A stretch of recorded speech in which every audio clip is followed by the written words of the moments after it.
Sean todos muy bienvenidos a este segundo capítulo de Derecho Civil con Ley Legal. En el primer capítulo, si recuerdan, nosotros vimos todo lo que es el acto jurídico, cómo se forma, y hoy día vamos a ver las consecuencias de este acto jurídico, ¿cierto? Que son los derechos y sobre todo las obligaciones. Justamente. Así que, sin más, tomen su código civil, ¿cierto? Siempre a mano. ¿Algo que decir, don Vázquez, antes de empezar? No, nada más que pongan alta atención, sobre todo en obligaciones. No vamos a abordar todas las clasificaciones de obligaciones, sino algunas más puntuales que son las más importantes a nuestro parecer y que van a entrar en el examen de grado. Así que ahí le doy el pase. Muchas gracias. Se formó entonces, nació el acto jurídico. Cumplimos los requisitos de existencia, de validez. Nació entonces en la vida del derecho este acto jurídico con sus consecuencias. Estos derechos, ¿cierto? Estas obligaciones son consideradas como derechos personales que se contraponen a los derechos reales que estudiaremos más adelante. ¿Dónde encontramos el concepto de lo que es un derecho personal? En el artículo 578. El Código Civil lo define como derechos personales o créditos son aquellos que pueden reclamarse de ciertas personas que por un hecho suyo o por disposición de la ley han contraído obligaciones correlativas, como el que tiene un préstamo contra el deudor por el dinero prestado o el hijo en contra del padre por sus alimentos. Dicho eso, entonces, ¿cuál es el concepto de obligación propiamente tal? El Código Civil no nos da un concepto de obligación, pero podemos desprender del artículo 1438 que lo definen como un contrato o convención en virtud del cual una parte se obliga con la otra, ¿cierto?, para dar, hacer o no hacer una cosa. Pero sin embargo, a la doctrina no le convence A mí tampoco. ¿cierto? No resuelve ciertas dudas, sino define y nos da los elementos con los que vamos a trabajar. Así que la doctrina hace un constructo más específico abarcando más elementos. ¿Cuál sería este concepto que da la doctrina? Es un vínculo jurídico en virtud de la cual dos personas se unen, ¿cierto? Y nace una persona llamada acreedor que tiene la facultad jurídica de exigir el cumplimiento de una prestación a la otra, y la otra se llama deudora, que tiene la necesidad jurídica de realizar esta prestación en favor de la primera. Claro. Dicho eso, entonces, a través de esta definición, desprendemos todos los elementos que vamos a utilizar. Ahora, bien, Mauro, quiero hacer un... Por favor. Claro, el derecho personal, lo que es un derecho personal y la obligación, al final, yo lo siento como dos caras de una misma moneda. Depende de quién lo mire. Imaginemos lo siguiente. Nosotros celebramos el acto jurídico, nació, y nos comprometemos en un contrato de compra-venta. Mi obligación de entregar la cosa es su obligación de entregar el dinero. Entonces, él tiene el derecho de recibir la cosa y yo tengo el derecho de recibir el dinero. Ahí entonces son las dos caras de la misma moneda. El derecho y la obligación son lo mismo, pero mirado desde punto de vista distinto. Dicho esto, ya habiendo establecido el concepto cierto de obligación, el concepto doctrinal, recuerden porque el Código Civil no lo da, encontramos los tres elementos que vamos a utilizar. Primero, el vínculo jurídico. ¿Qué es este vínculo jurídico? ¿Qué es es el elemento característico de la obligación. Es lo más importante, porque en virtud de este vínculo jurídico se le dan herramientas a las partes para que hagan efectivo, ¿cierto?, sus pretensiones. Claro. El derecho te da herramientas, ¿ok? Ustedes se vincularon, pero no es un vínculo ya informal, ¿cierto? Claro. Finalmente, ¿qué significa que sea jurídico? Justamente. El derecho lo reconoce. El derecho te dice, ok, este vínculo está amparado por mí, por tanto, voy a darte las herramientas necesarias para que efectivamente se lleve a cabo las pretensiones. ¿Las pretensiones de quién? De los elementos subjetivos, que serían los sujetos que intervienen, ¿cierto? El acreedor y el deudor. ¿Quién sería el acreedor? Como se mencionó, es el que tiene la facultad de utilizar estas herramientas para que se lleven a cabo sus pretensiones, y el deudor es el que tiene la necesidad jurídica de realizar esta pretensión en favor del acreedor. Claro. Y en último lugar encontramos el elemento objetivo. ¿Cuál es el elemento objetivo? La prestación. Que la prestación puede ser dar, hacer o no hacer o no hacer. Claro. Dicho eso, entonces, habiendo establecido la definición, ¿cierto?, los elementos, pasamos a ciertas características de la obligación. La obligación es excepcional. ¿Por qué es excepcional? Porque imaginemos nosotros pasamos por la calle, ¿cierto?, al lado de miles de personas todos los días y no tengo ningún vínculo, no estoy vinculado ni obligado con nadie. Entonces, nace y tiene una obligación. No es así. Entonces, excepcionalmente uno tiene ciertas obligaciones con ciertas y determinadas personas. Por tanto, la regla general es que todas las personas no estén vinculadas, sino desvinculadas. Y en segundo lugar son temporales. Las obligaciones son temporales porque nacen, ¿cierto?, o están destinadas a extinguirse. Yo no quiero estar toda mi vida, ¿cierto?, vinculado jurídicamente con mi compañero para que me venda el auto, para que no, yo quiero que me pase el auto y cuando me lo pasa se extingue la obligación y ya. Cada uno cumple sus pretensiones y se acaba la obligación. Por tanto, son excepcionales y temporales. Dicho eso, entonces, pasamos a ciertas clasificaciones. ¿Cómo podemos clasificar estas obligaciones, cierto? Hay varias clases. Varios criterios, ¿cierto? Como todo en la vida, todo en el derecho, hay varias clasificaciones. En principio, en virtud de la exigibilidad, se clasifican en obligaciones civiles y naturales. Las civiles son aquellas que tienen tanto la acción como la excepción, y las naturales, las que solamente contemplan la excepción. Vamos a explicarlo más adelante, por ahora solo nombrar estas clasificaciones. En segundo lugar, encontramos en virtud de los defectos, las obligaciones pueden ser puras y simples o sujetas a modalidad. No sé, me da un déjà vu este concepto. Sí, totalmente. Lo vimos en el episodio pasado. Así que si quieren más detalles, vayan a verlo, pero pura y simple nacen, ¿cierto? Inmediatamente, y la sujeta a modalidad puede estar sujeta a Plazo, condición, o modo. justamente. En cuanto al sujeto, se pueden clasificar en obligaciones de sujeto único o múltiple. Y aquí encontramos las obligaciones mancomunadas, solidarias y las indivisibles, que vamos a explicar más En un ratito. Así que tranquilo. En cuanto al objeto, se pueden clasificar en obligaciones de dar, hacer o no hacer. Esto también es súper importante en virtud de cuándo en fin, si estamos dando clasificaciones solamente. En virtud de lo obligado encontramos en obligaciones ambulatorias y obligaciones propiamente tal o personal. Y en virtud de la fuente, ¿cierto? O el origen, se clasifican en obligaciones contractuales o extracontractuales. También la vamos a explicar en videos venideros.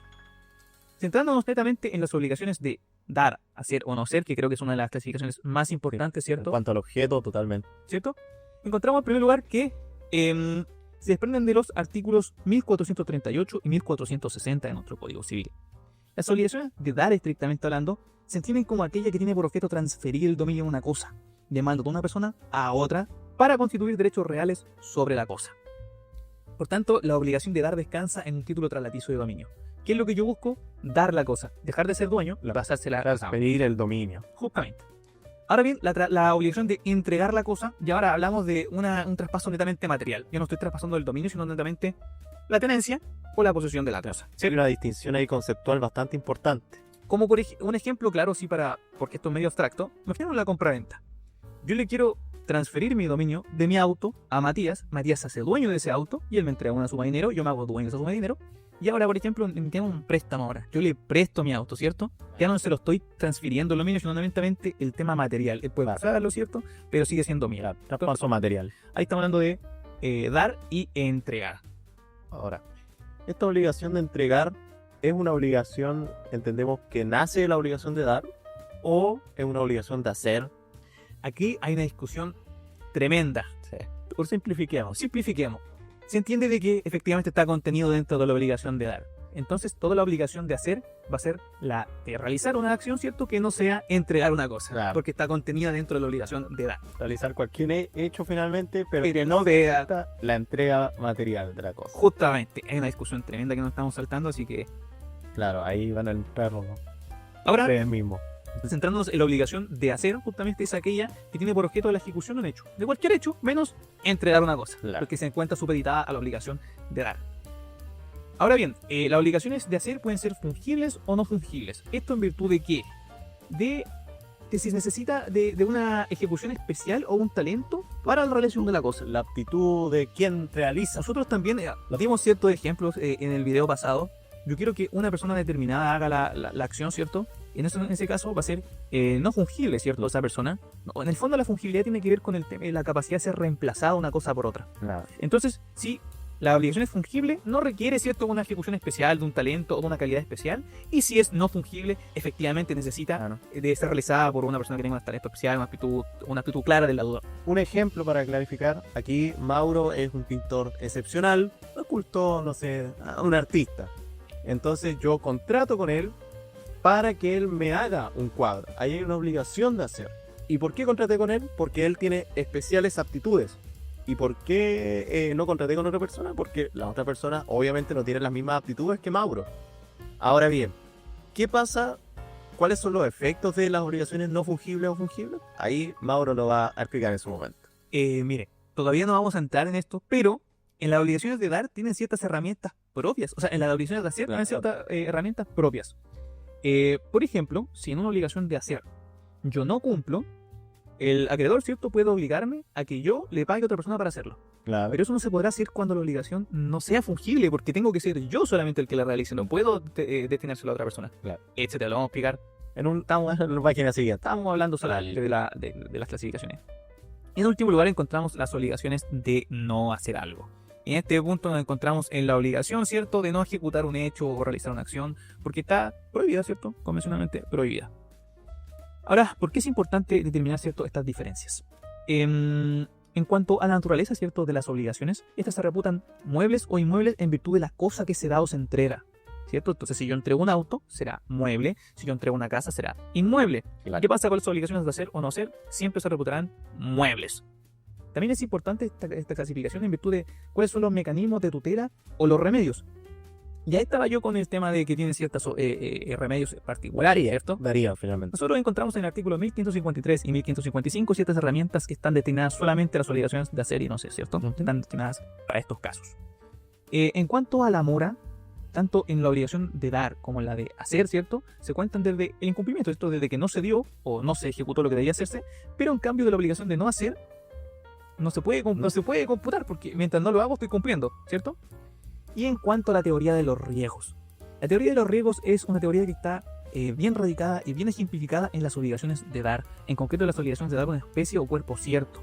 Más no está expresada, ¿cierto?, en las obligaciones de hacer y no hacer. Por tanto, se utilizan temas doctrinales para abarcar esos temas. Claro. Hay ciertas precisiones respecto de los artículos, donde por ejemplo están los mecanismos de tutela de las obligaciones de hacer en 1553, de no hacer 1555, y respecto del cómputo de la Constitución en mora de las obligaciones de no hacer, estas se computan desde que se arte lo que debía hacerse. Claro, artículo 1557, para ir marcando un poco los artículos para que no se pierda. Sí, para que, claro, justamente, hacer énfasis en cada artículo. Claro. Ahora bien, para recapitular, entonces encontramos las obligaciones de dar, hacer y no hacer, ¿cierto? Las de dar se pueden clasificar en las de dar, promete, dar, que es la transferencia del dominio, ¿cierto? Y las de entregar, que es una entrega solamente material, y las de hacer y no hacer, que involucra realizar alguna actividad o no realizarla. Claro. Dicho eso, entonces, dentro de las obligaciones de dar, encontramos una subclasificación, que son las obligaciones de género y las de especie. ¿Cuáles son cada una? Bueno, cuando hablamos de género y cuando hablamos de especie. Cuando hablamos de género, es un individuo indeterminado dentro de un género determinado. Claro. Y cuando hablamos de especie, es un individuo determinado dentro de un género determinado. Ya lo explicamos esto. Explicamos también en el video pasado, pero un ejemplo. Yo voy a una automotora, ¿cierto? Y compro cualquier vehículo. De todo eso, Claro. de todos los que están ahí apiladitos, Deme uno. deme uno. Género. Ahora voy y digo, quiero ese vehículo, esa marca, ese modelo, ese color, especie. Claro. Suzuki Desire, año 2020. Plomo. Lomo oscuro, claro. Me suena. Bueno, habiendo hecho esta distinción, ¿cierto?, de género y especie, ¿por qué es importante distinguir, ¿cierto?, si es de género y especie? Bueno, en cuanto a la obligación de conservar la cosa. Imaginémonos, ¿cierto? Entonces Matías se obliga a entregarme una especie o cuerpo, ¿cierto? Ese auto en particular. Este auto en particular. Tiene la obligación de conservarlo hasta que me haga la entrega. Por tanto, será responsable de todos los daños de deterioro que le ocasione el vehículo, ¿cierto?, hasta que realice la entrega, a menos que exista caso fortuito o fuerza mayor. Tema que también vamos a ver más adelante. Ahora bien, si se compromete a entregarme un género, ¿cierto? No sé, él vende ropa y yo le pedí una polera talla M, Claro. no tiene la obligación de conservar la cosa porque el género no perece. El género no perece y por tanto la única obligación que tiene es entregarme un género de calidad mediana. Claro. ¿Cierto? No tiene entonces la obligación de conservar la cosa. En cuanto a la forma del cumplimiento, entonces, como acabo de explicar, él va a cumplir entregándome cualquier género de calidad mediana. Y en cambio, si es de especie, va a cumplir solamente entregándome esa especie. En cuanto al modo de extinguir, también encontramos que la pérdida de la cosa es un modo de extinguir las obligaciones. ¿Cuándo? Solamente cuando hablamos de que es una obligación de especie. Nuevamente, yo me obligo a entregar este auto, ¿cierto? Y si el auto se destruye, ¿cierto?, la obligación se extingue porque la obligación era en virtud de ese auto. Claro. Ahora bien, ¿quién va a responder en virtud de ese otro tema? Pero la obligación se extingue. Y si es de género, no se extingue porque nuevamente el género no perece. Dicho eso, entonces, habiendo establecido las categorías, ¿cierto?, las clasificaciones, ya de manera someramente, ¿cierto? No hemos entrado en nada todavía. Cabe hacer ciertas distinciones. ¿Qué pasa cuando una obligación se realiza entre dos personas, ¿cierto? Un acreedor y un deudor, ya dijimos quién era cada uno. Claro. Todo normal, todo tranquilo, todo bonito, todo parece Sujeto único. ¿Qué pasa cuando hay sujetos múltiples? ¿Se acuerdan que nombramos esa clasificación? Vamos a entrar ahora en esto. ¿Qué pasa cuando hay una multiplicidad de sujetos, ¿cierto? Más de un acreedor, más de un deudor o ambos, ¿cierto? Ahí nos encontramos ante situaciones que pueden ser obligaciones simplemente conjuntas o mancomunadas y solidarias. Y además aparece flotando también la indivisibilidad. Indivisibles, claro. Por razones de examen de grado, nosotros vamos a centrarnos prioritariamente en la solidaridad, ¿cierto? Las obligaciones solidarias. Sí. Pero, a modo de introducción a lo que va a dar mi compañero, ¿cierto?, voy a dar un ejemplo. Vamos un grupo de amigos, ¿cierto?, a un restaurante y cada uno pide ciertas cosas, llega la cuenta, terrible. 100.000 pesos entre 5 personas. Claro. Obligación mancomunada. Cada uno paga su parte, Claro. ¿cierto? Lo que consumió. Lo que consumió, su porcentaje, ¿cierto? Lo paga y extingue su obligación. En las obligaciones mancomunadas, cada uno paga su cuota y al pagarla, extingue su obligación. Por tanto, el acreedor tiene que dirigirse a cada uno de los deudores por su cuota respectiva. Claro. Así entonces la mora de uno no afecta a los demás ni nada por el estilo, porque cada uno corre su caminito solito y cada uno ve por sus intereses. Pero ahora vamos al mismo lugar, la misma boleta, pero el Mati dice, yo pago todo, después ustedes me pagan. Y ahí Sí. encontramos la solidaridad. Por favor, come back. Efectivamente, Mauro, como dices tú, vamos a hablar de las obligaciones solidarias. Entendiendo a estas obligaciones solidarias como aquellas donde existe una pluralidad, tanto de deudores o acreedores o de ambos, y cuyo objeto es de naturaleza divisible,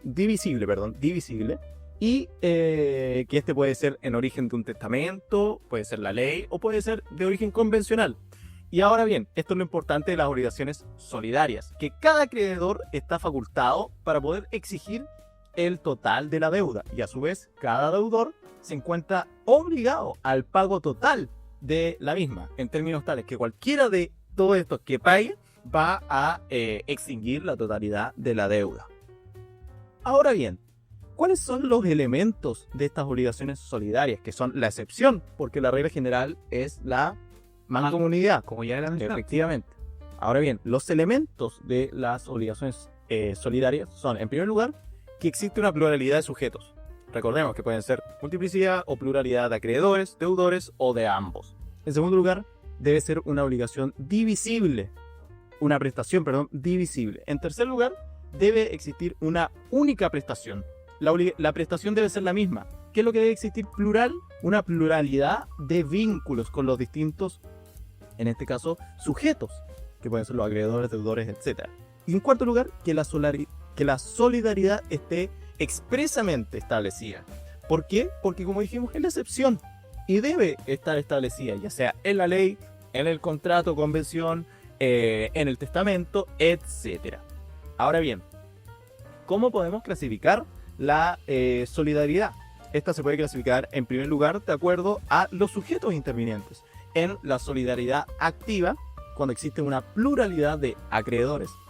Solidaridad pasiva, cuando existe una pluralidad de deudores. Y solidaridad mixta, cuando existe una pluralidad tanto de acreedores como de deudores.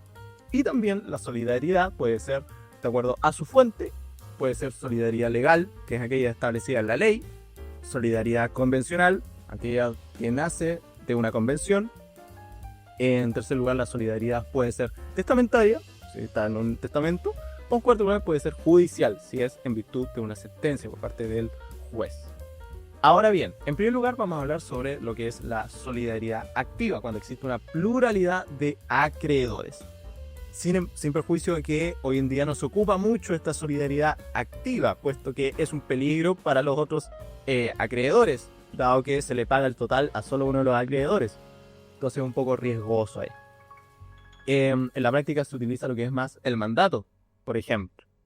Ahora bien, respecto de los efectos de la solidaridad activa, hay que establecer dos etapas. El efecto entre los coacreedores y el deudor, que en este caso, cualquier acreedor, como dijimos en la definición, puede demandar el total de la deuda. También el deudor le puede elegir a cualquier acreedor. Imagino hay 5 acreedores, le puede pagar a cualquiera el total de la deuda, a menos que uno de esos 5 acreedores lo demande. En este caso demande que le pague. En este caso el deudor ahí se encuentra atado de manos y va a tener que pagarle a ese acreedor. En tercer lugar, respecto a la interrupción, del efecto de la interrupción, que opera, por ejemplo, respecto de uno de los acreedores, va a operar también de los demás. Es compartido esto. También respecto de la constitución en mora. Si hay una constitución en mora efectuada por uno de los coacreedores, también va a beneficiar a todos los demás. Ahora bien, tenemos que pasar a la segunda etapa, que son los efectos entre los mismos coacreedores. En este caso, hay que determinar si uno de los coacreedores recibe el pago total de la deuda.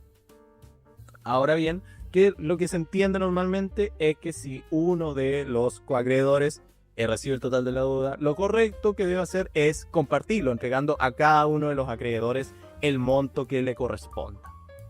Ahora bien, esto todo si hay un modo de extinguir la obligación que sea equivalente al pago, es decir, un modo satisfactivo. Pasamos a la solidaridad pasiva. La solidaridad pasiva es aquella, a diferencia de la activa, donde existe una pluralidad de deudores. Un solo acreedor, pero una pluralidad de deudores. Siempre se ha señalado que la solidaridad pasiva es la caución personal más eficiente. Recordemos que es una caución, es una obligación que viene a asegurar otra obligación que puede ser propia o ajena. Por ende, la solidaridad pasiva es la caución personal más eficiente, porque hay múltiples patrimonios a los cuales yo me puedo dirigir. Ahora bien, también respecto a los efectos de la solidaridad pasiva, tenemos que distinguir en dos etapas. Una primera etapa que se da entre los codeudores, imaginemos son 5 codeudores, y el acreedor, que esa se llama etapa de obligación a la deuda. En esta etapa, si está el acreedor con esos 5 codeudores, el acreedor puede elegir libremente en contra de quién se quiere dirigir. Lo que no puede hacer es dirigirse en contra de uno y exigirle solamente, oye, tú me tienes que pagar la cuota. No, porque aquí se exige el total de la cuota, sin perjuicio de que se puede convenir posteriormente que se pague mancomunidad, pero eso ya es otro tema. Ahora bien, si paga uno, en este caso si paga uno el total, se va a abrir otra etapa, que es la etapa de contribución a la deuda. Es una segunda etapa. Ahora bien, esta etapa es entre los codeudores. Imaginemos que estos 5 codeudores están con el acreedor y el acreedor le exige el pago total a uno. Y ese paga. ¿Qué pasa entre todos los demás codeudores? Y ahora bien, esta etapa señala que ninguno debe soportar lo más allá de lo que debía o le correspondía pagar.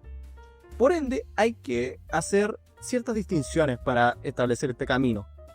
En primer lugar, hay que distinguir si la obligación en este caso se extinguió por un modo satisfactivo o no satisfactivo de la deuda. En este caso, si se extinguió por un modo no satisfactivo, es decir, no que sea un modo equivalente al pago, por ejemplo, la prescripción, la nulidad, etc. En estos casos no se va a abrir etapa. Claro, se extinguió.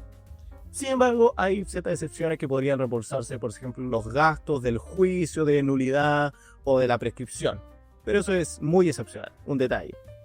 Ahora, si la obligación se extinguió por un modo satisfactivo, el pago o a un modo equivalente al pago, hay que distinguir, volver a distinguir, si todos los codeudores, en este caso codeudores solidarios, se encontraban interesados en la extinción de la deuda.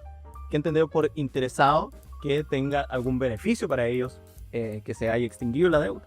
Entonces, si todos los codeudores solidarios se encontraban interesados, en este caso, el deudor, el codeudor que pagó la deuda, se va a subrogar en los derechos del acreedor para poder dirigirse en contra de todos los demás codeudores solidarios. Sin embargo, aquí ya no se va a poder dirigir por el total de la cuota, ya no va a ser solidario, sino que se va solamente poder dirigir respecto de la cuota parte de cada uno que le corresponde a los codeudores. ¿Por qué? Porque ahora se va a convertir en una obligación simplemente conjunta. Eso sí interesaba a todos los codeudores. Ahora bien, si interesaba a uno o a alguno de los codeudores y a otros no, hay que distinguir si quien pagó la deuda efectiva fue un codeudor interesado o no interesado. Si fue un codeudor que estaba interesado en la extinción de, en este caso, de la obligación, en este caso se va a extinguir la obligación sin mayores consecuencias. En cambio, si paga un codeudor que no se encontraba interesado, aquí sí se va a poder subrogar en los derechos del acreedor para dirigirse en contra de los demás codeudores interesados. Pero aquí, a diferencia de, como dije anteriormente, se va a mantener lo que es la solidaridad. Ahora bien, ¿qué pasa si alguno de estos, por ejemplo, 5 codeudores es insolvente, no tiene los medios para pagar?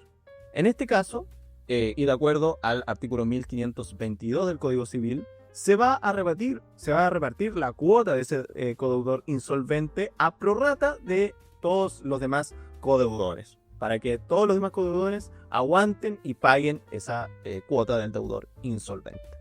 Ahora bien, ya hablamos sobre esas etapas. ¿Cómo se extingue la solidaridad?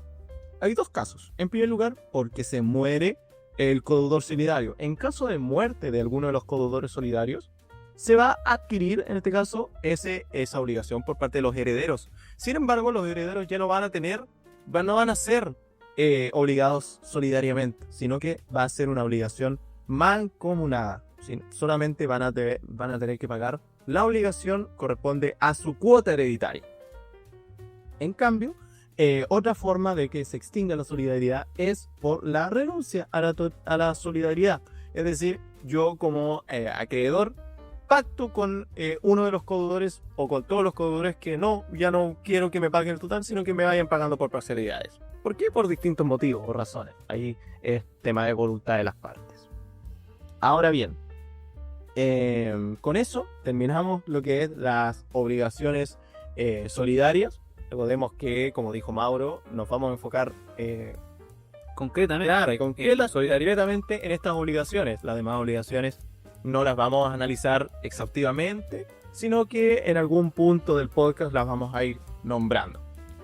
Ahora, solamente para cerrar este bloque, ¿cierto? De cuando las obligaciones se cumplen de manera individual, ¿cierto? Y con sujetos múltiples, mancomunadas, solidarias, y se acuerdan, también estaban las indivisibles. Las indivisibles. ¿Se acuerdan? El concepto de obligación solidaria es en la que existe pluralidad, ¿cierto? De creadores o de deudores, pero que el objeto de la obligación es divisible.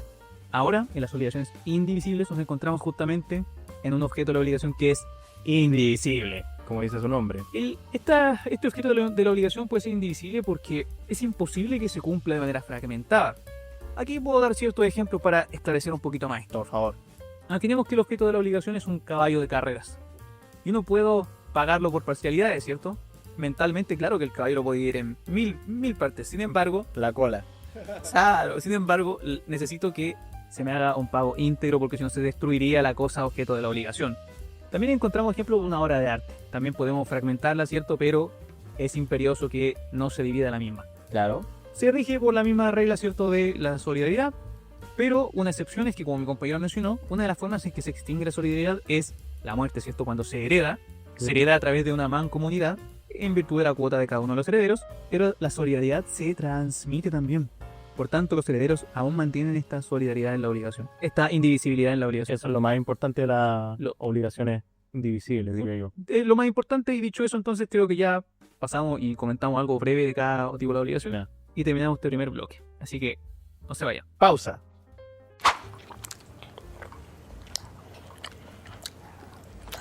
Retomamos entonces el estudio de las obligaciones, ¿cierto? Las obligaciones, sí.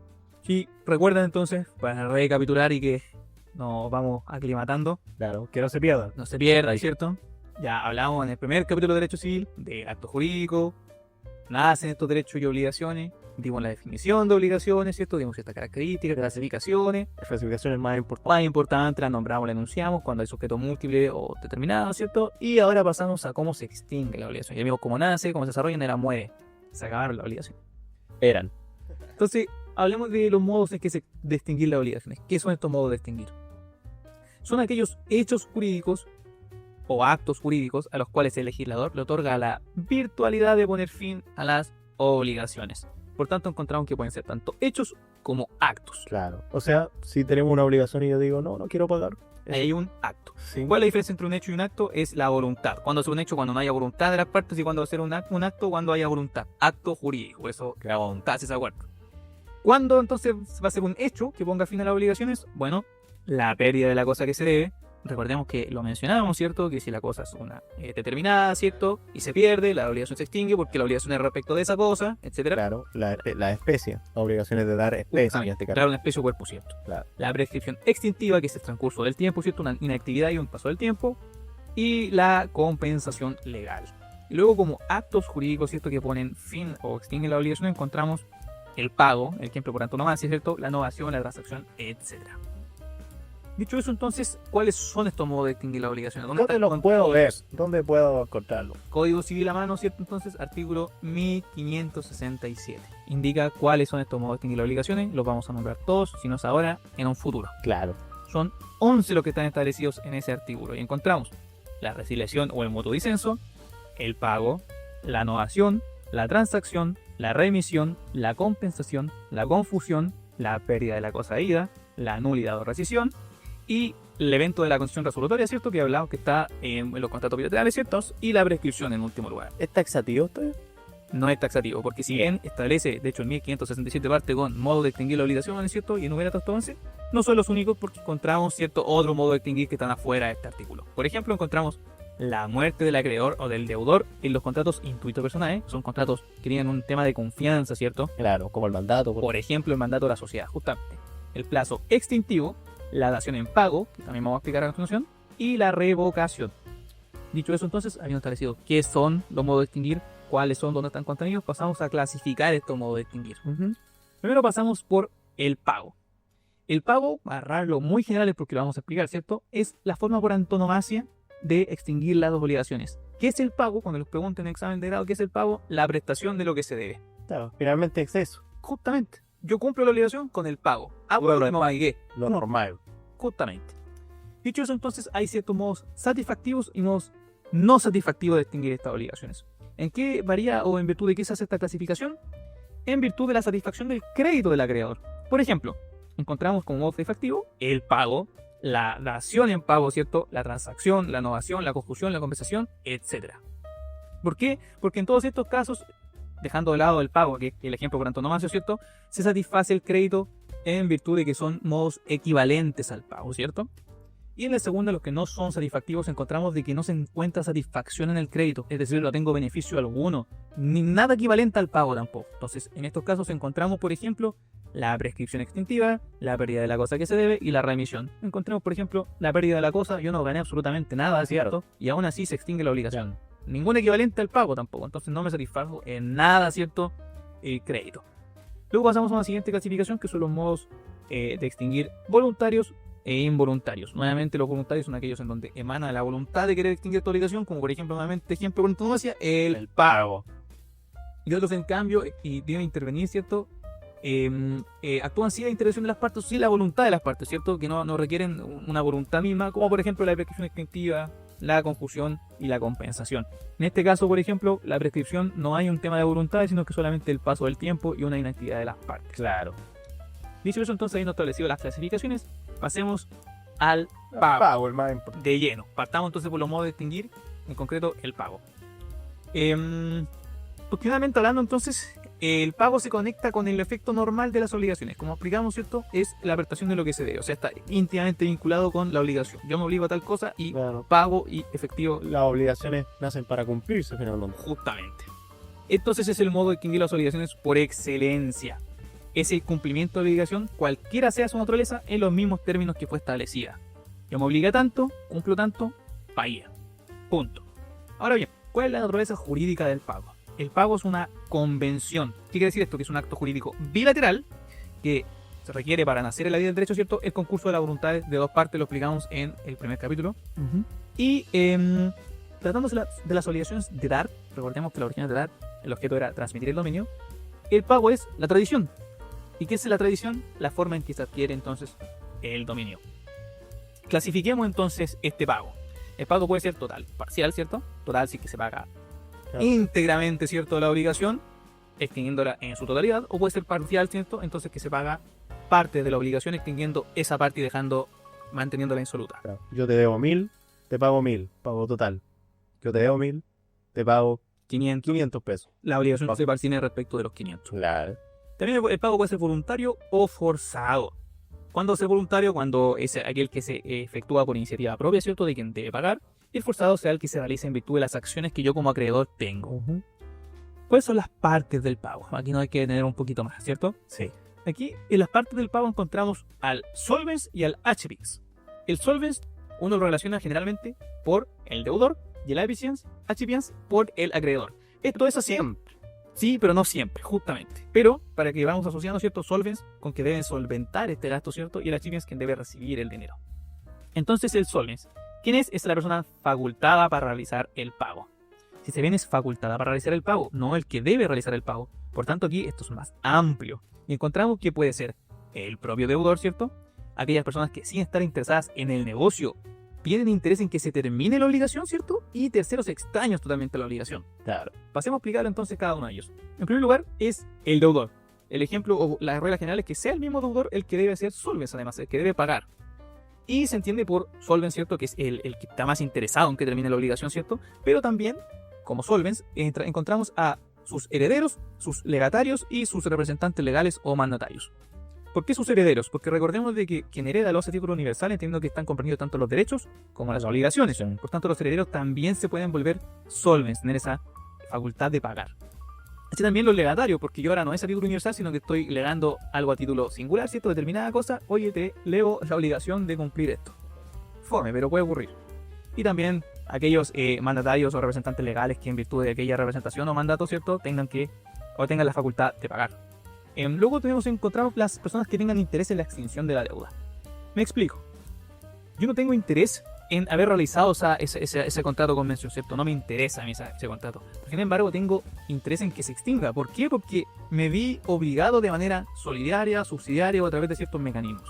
Por ejemplo, mi compañero Matías, ¿cierto? Quiere realizar una convención, quiere obligarse a algo, pero le requieren o le piden un fiador. Entonces me solicita a mí y yo, en virtud de la calidad de fiador, no tengo interés en este negocio, pero tengo interés en que se extinga porque no quiero que esta obligación me alcance. Claro. Y aquí entonces encontramos ciertos efectos. Aquí ya no es el deudor el que paga, sino que paga un tercero que quiere que se extinga. Y encontramos el caso, por ejemplo, del codeudor solidario, que es un tema que ya lo abordamos, mi compañero lo abordó. Y si el codeudor solidario, que no tiene interés, ¿cierto?, en el negocio, paga, se subroga en la posición del acreedor. La subrogación del pago lo vamos a explicar a continuación, así que no se preocupen, lo vamos a explicar más adelante. Ahora, ¿qué pasa cuando no es un codeudor solidario, sino que es un fiador? Es otra institución jurídica que también vamos a explicar más adelante. Y en este caso, además de pagar, se subroga, ¿cierto?, la calidad del acreedor para dirigirse después hacia el deudor, pero también además goza de una acción de reembolso derivado de la propia fianza. Y finalmente, ¿cierto?, si es que el tercero que paga, ¿cierto?, que tiene interés, tiene además una hipoteca en favor, ¿cierto?, del deudor, y paga, también se subroga en el acreedor. Claro. Entonces, para explicarlo, ¿cierto?, mi compañero es el deudor, pero el solvens soy yo. Yo estoy pagando, tengo que soportar la carga del pago. Y después yo digo, ok, yo pagué, extinguí esta obligación, entre comillas. Listo, dije yo, ¿o no? No, pues porque yo me subrogo en la calidad del acreedor y ahora yo te digo, Matías, págame. Y luego encontramos los terceros, extraños a la obligación. O sea, ya no estamos hablando de alguien que tenga interés en que se extinga, nadie. No tengo interés alguno. Y puede ocurrir de que efectivamente el solvens sea un sujeto que no tiene interés alguno en la relación jurídica. Por ejemplo, yo quiero pagarle una deuda que contrajo mi suegro, ¿cierto? No hay ninguna relación jurídica entre nosotros, no soy fiador, no soy codeudor, no soy nada, pero por mi buena voluntad quiero pagar. Claro. En ese caso, entonces, pueden haber tres situaciones en que esto se lleve a cabo. Primero, hay ciertos requisitos para que ese pago de un tercero sea efectivo, ¿cierto? Primero es que exista consentimiento entre los acreedores, ¿cierto? Que reciban de manera voluntaria el dinero. Y en segundo lugar, que el tercero que paga lo haga a sabiendas, claro, que yo en este caso, que pague a sabiendas de que la obligación es ajena. Porque si yo pago pensando que es mi obligación, estaría pagando algo que no es debido y por tanto yo tendría que recuperar ese dinero y la obligación se mantendría. Así entonces pueden ocurrir tres supuestos. Que yo, el tercero en este caso, pague con consentimiento expreso o tácito del deudor. Que el tercero, yo en este caso, pague sin el consentimiento del deudor. O que el tercero, yo en este caso, pague en contra de la voluntad del deudor. Pasemos a explicar qué pasa en cada uno de estos casos. Si el tercero ajeno paga con consentimiento expreso o tácito del deudor, entonces habrá una acción de subrogación, ¿cierto? Y ya. ¿Por qué? Porque se entenderá de que hay un mandato. Que el tercero tiene un mandato para realizar ese pago. Entonces el tercero se subroga en el ejercicio del acreedor y además tendría la acción de reembolso propio del mandato. Todos los gastos que pudo haber invertido en virtud de este ejercicio. En segundo lugar, si se paga sin el consentimiento del deudor, en este caso ya estamos en un escenario de subrogación que no es legal. Procederemos a explicar de que la subrogación tiene fuente, ¿cierto? Claro. Puede ser legal y puede ser también convencional. Claro. En este caso, la subrogación legal no protege, ¿cierto?, al tercero que paga sin consentimiento. En el caso en que paga en contra de la voluntad del deudor pasa exactamente lo mismo. Se debe estipular esta subrogación se debe hacer de manera convencional. ¿Entre quién? Entre el tercero y el acreedor. Entonces, el tercero le paga al acreedor y ellos, ¿cierto? Hacen una convención y dicen, ¿sabes qué? Subrógame.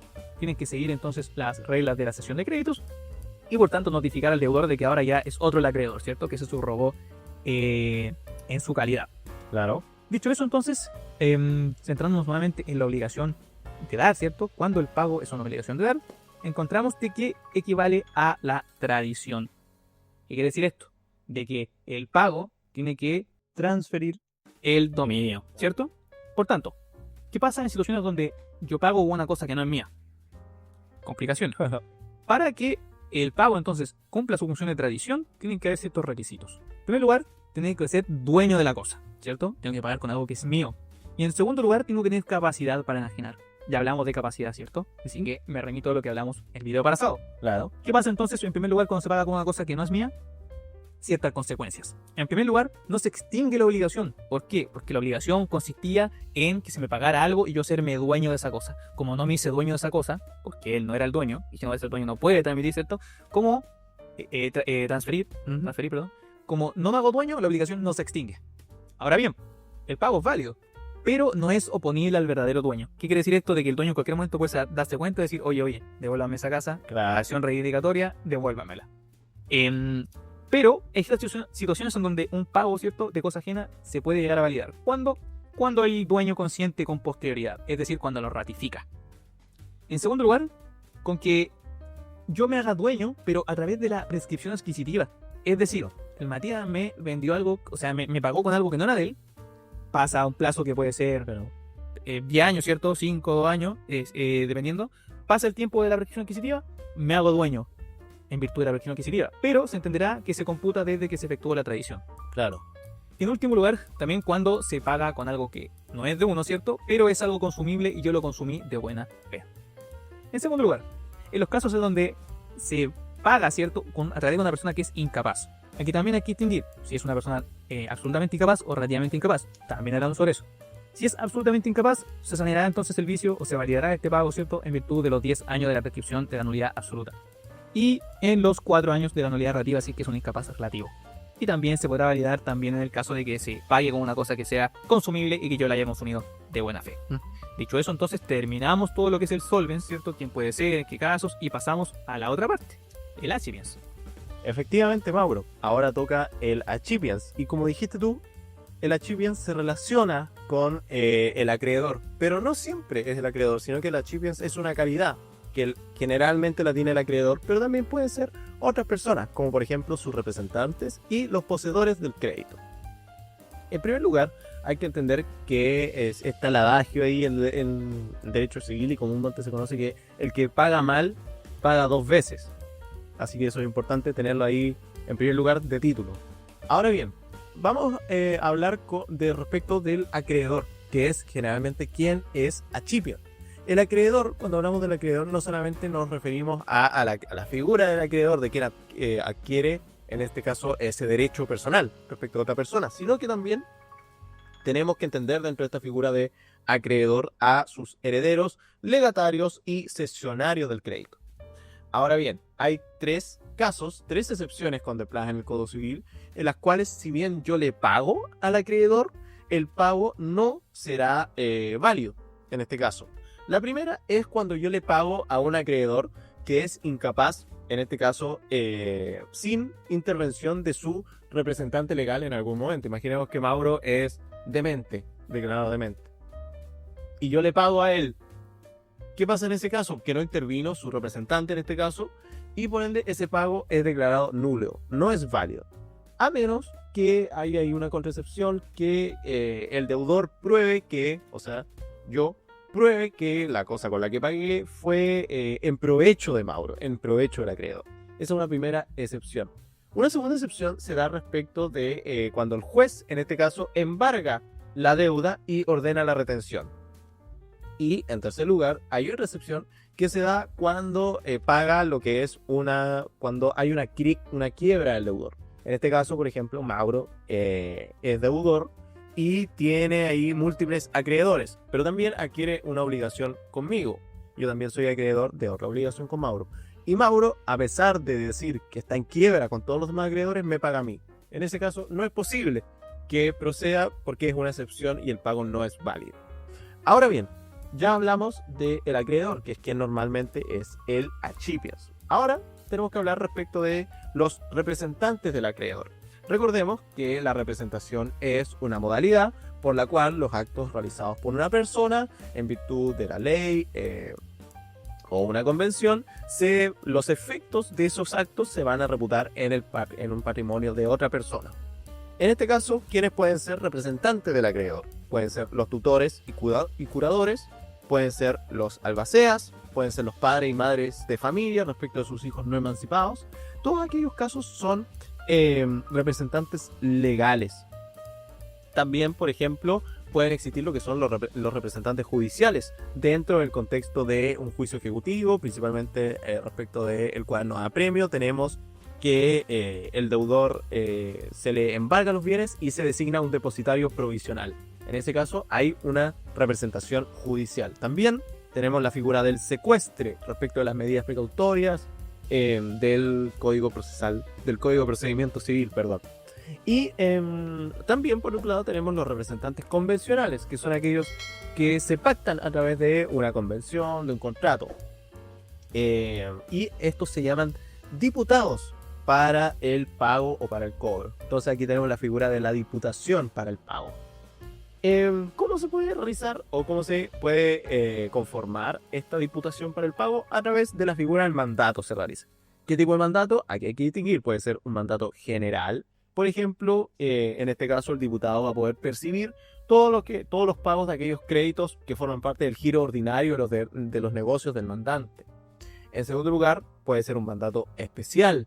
¿Qué pasa en este caso? Es el que se otorga para la administración de uno o más negocios determinados del mandante. Y en tercer lugar, puede ser un mandato especialísimo. Y en este caso se otorga para facultar específicamente para recibir el crédito de un negocio en específico. Ahora, ¿cómo puede terminar esta diputación para el pago? Se hace una analogía un poco por las mismas causales que expira el mandato. Sin embargo, el Código Civil hace noticia de respecto de tres, que es la muerte del mandatario, la revocación y la inhabilidad sobreviniente. Por ejemplo, la muerte del mandatario al ser un contrato intuito del personaje. Hay una confianza ahí. Si muere el mandatario, ya se extingue en este caso la diputación.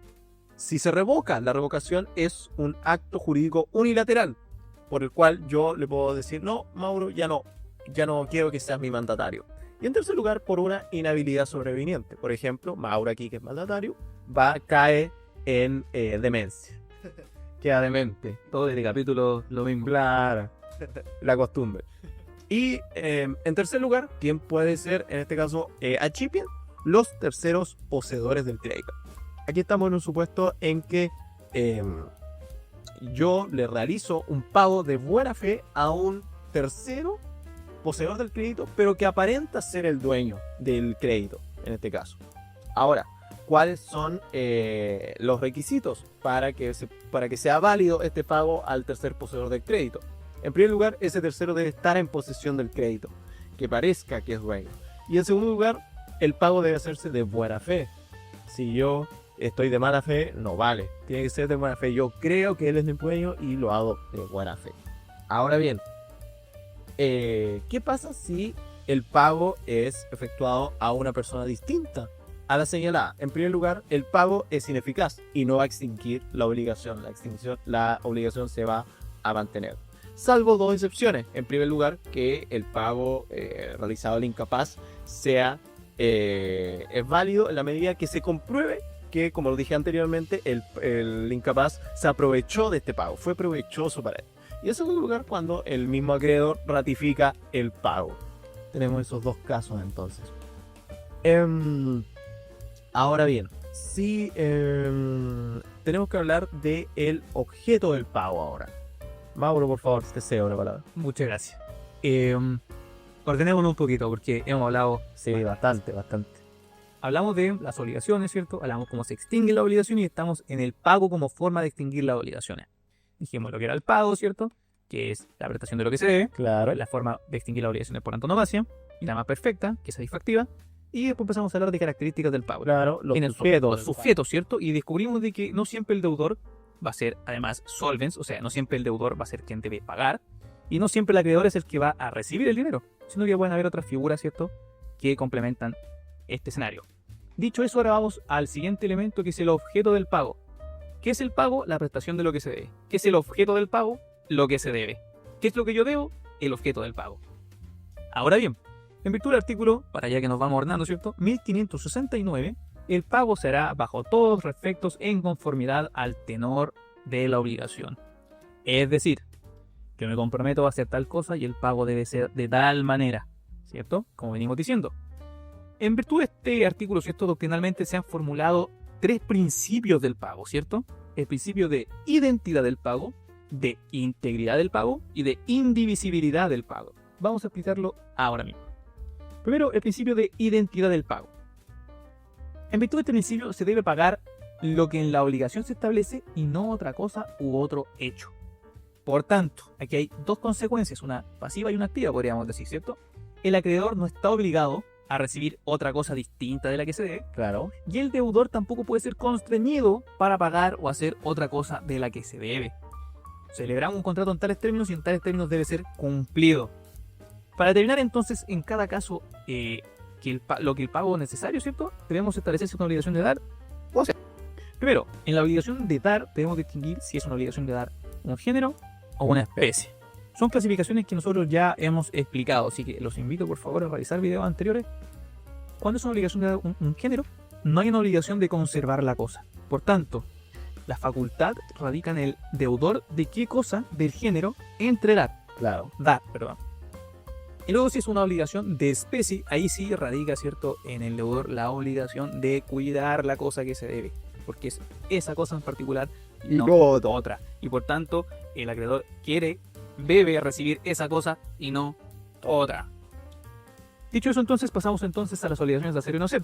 Y aquí no existe norma expresa que trate sobre las obligaciones de hacer y no hacer, pero se entiende de que en virtud de la integridad del pago se debe hacer aquello que esté expresamente determinado, ¿cierto?, en otra cosa, y no se debe hacer aquello que esté expresamente determinado en otra cosa. Dicho eso, entonces hay una vinculación directa, ¿cierto?, entre el incumplimiento y la integridad del pago. Porque el incumplimiento es toda desviación, ¿cierto?, entre lo que nosotros pactamos y lo que efectivamente recibí o no recibí. Pasamos al segundo principio, que es el principio de la integridad del pago. Y en virtud de este principio, la obligación o prestación debe ser satisfecha en forma completa, lo que incluye la obligación propiamente tal y sus accesorios. Por tanto, el deudor no puede exigir al acreedor recibir parcialidades, o sea, recibir el pago de manera fraccionada.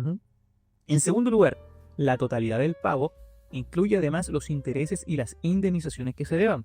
Están incluidas en la totalidad del pago. Por tanto, no puedo pagar el monto inicial y después decir, es que claro, la mora era distinta. No, todo completo.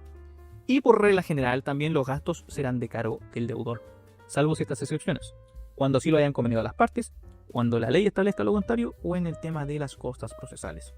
Pasemos al tercer principio.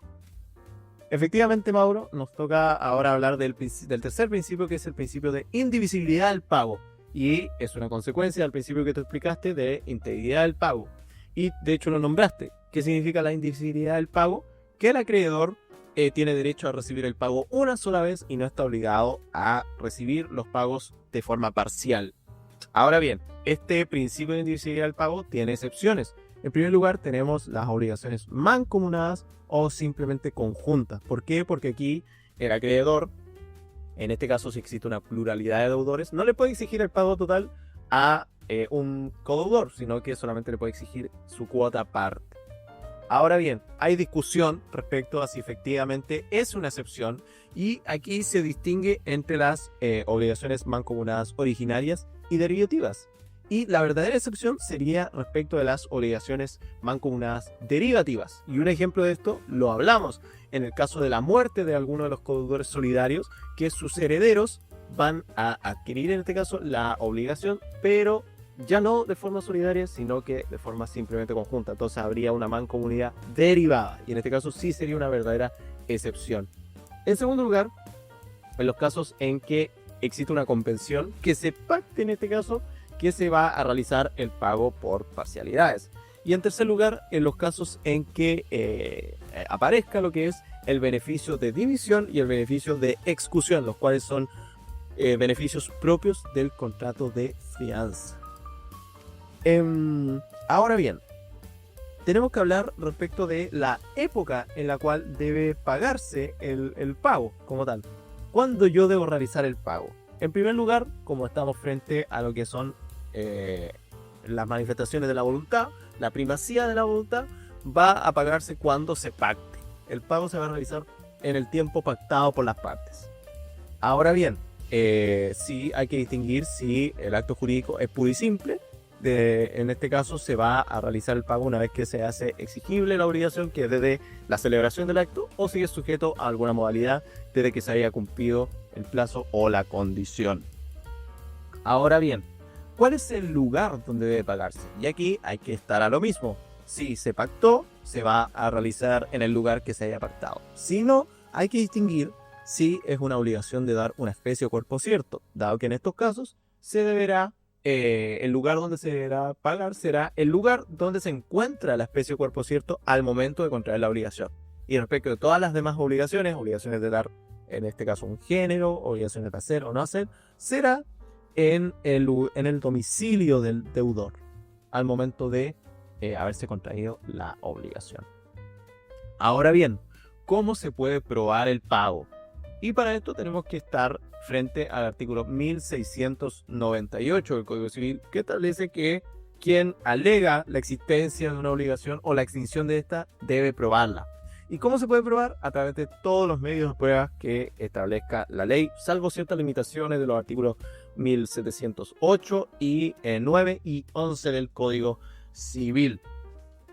Ahora bien, existen además en nuestro Código Civil ciertos casos en los cuales se presume que ha existido un pago. Tenemos a lo menos dos presunciones de pago, dos situaciones de presunción de pago. La primera se da respecto del recibo de capital. Por ejemplo, yo le pago a Mauro una deuda que tenía de cierto dinero y Mauro me da el recibo de que yo pagué esa deuda. Pero no menciona ahí que pagué los intereses además. En este caso, si no menciona los intereses, pero me da el recibo, se hace presumir que yo, además de pagar la deuda como tal, pagué sus accesorios, es decir, los intereses. Otro caso se da respecto de lo que son los pagos periódicos. Si existen, por ejemplo, 3 recibos de pago que son consecutivos y periódicos determinados, se va a entender que todos los pagos anteriores yo los pagué. Por ejemplo, en un contrato de arrendamiento, si yo tengo los recibos de pago de que pagué los últimos 3 meses, todos los meses anteriores a esos 3 meses se van a entender que yo los pagué. Hay presunciones de pago respecto a esto. Ahora, seguimos y tenemos que hablar de ciertas imputaciones del pago. ¿De qué estamos hablando cuando nos referimos a imputaciones del pago? Nos referimos a aquel contexto en el cual hay un deudor, en este caso, cuyo pago, que va a realizar el pago respecto de múltiples obligaciones que tiene con un acreedor, pero este pago no alcanza para suplir, en este caso, para que se cumplan todas las obligaciones. Por ende, ¿cuáles son las obligaciones a las cuales se va a dirigir ese pago? Para esto hay que establecer ciertos requisitos. En primer lugar, que existan varias obligaciones entre un mismo acreedor y un mismo deudor. En segundo lugar, que estas obligaciones sean de la misma naturaleza. Y en tercer lugar, que el pago que se realice no alcanza a cubrir todas las obligaciones. Ahora, la regla general es que el deudor decida. Sin embargo, la ley establece ciertas limitaciones. Ahora, situándonos en un contexto, yo estoy con Mauro y tenemos varias obligaciones, o sea, yo le debo varias obligaciones a Mauro. Y yo tengo cierto dinero, por ejemplo, y le voy a pagar, pero no me alcanza para todas las obligaciones. Entonces, ¿qué obligaciones se van a entender satisfechas con ese pago? Por eso ese es el contexto. Ahora, ¿cuáles son ciertas limitaciones que establece la ley? En primer lugar, si se debe el capital y los intereses de una obligación, ¿qué es lo que se debe pagar primero? Los intereses y después el capital. ¿Por qué? Porque los intereses no generan más interés, en cambio el capital sí genera más interés. En segundo lugar, si existe una obligación que se encuentra devengada y otra que no se encuentra devengada, ¿cuál debe primar? la obligación que se encuentra devengada. Y en tercer lugar, si el pago satisface de manera completa una de las obligaciones, también el pago se puede dirigir completamente a esa obligación que se encuentra satisfecha de forma total. Ahora bien, tenemos que hablar sobre los efectos del pago para cerrar una primera parte. ¿Cuáles son los efectos del pago? Los efectos normales. En primer lugar, el pago, ¿qué hace? Extingue la obligación. El pago es modo de extinguir las obligaciones. Es el modo por antonomasia que extingue las obligaciones. ¿Cuál es su efecto? Extingue la obligación. ¿Qué extingue también? Extingue los accesorios de la obligación, los intereses que puedan existir, por ejemplo.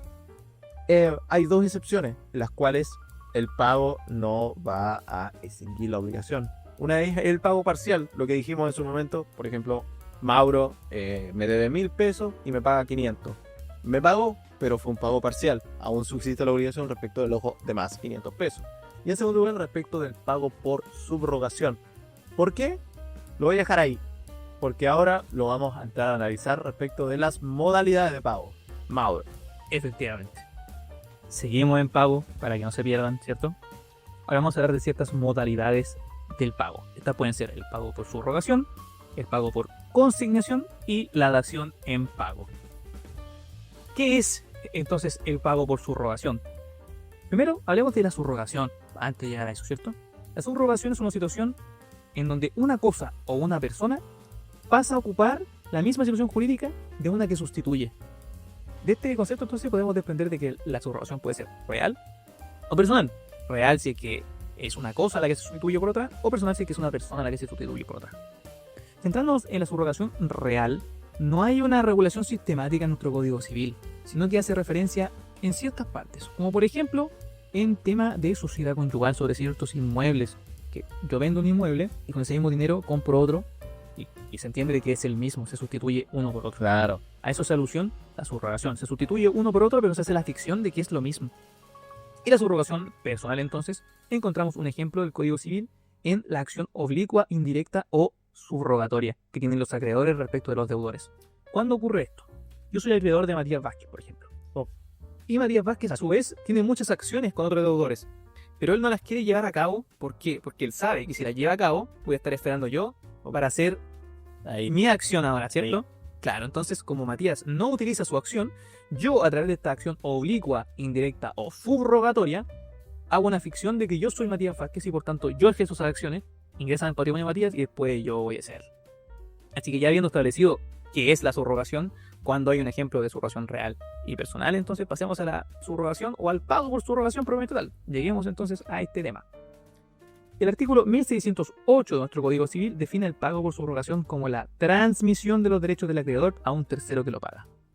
Esta definición del Código Civil tiene ciertas críticas. En primer lugar, utiliza la expresión transmisión.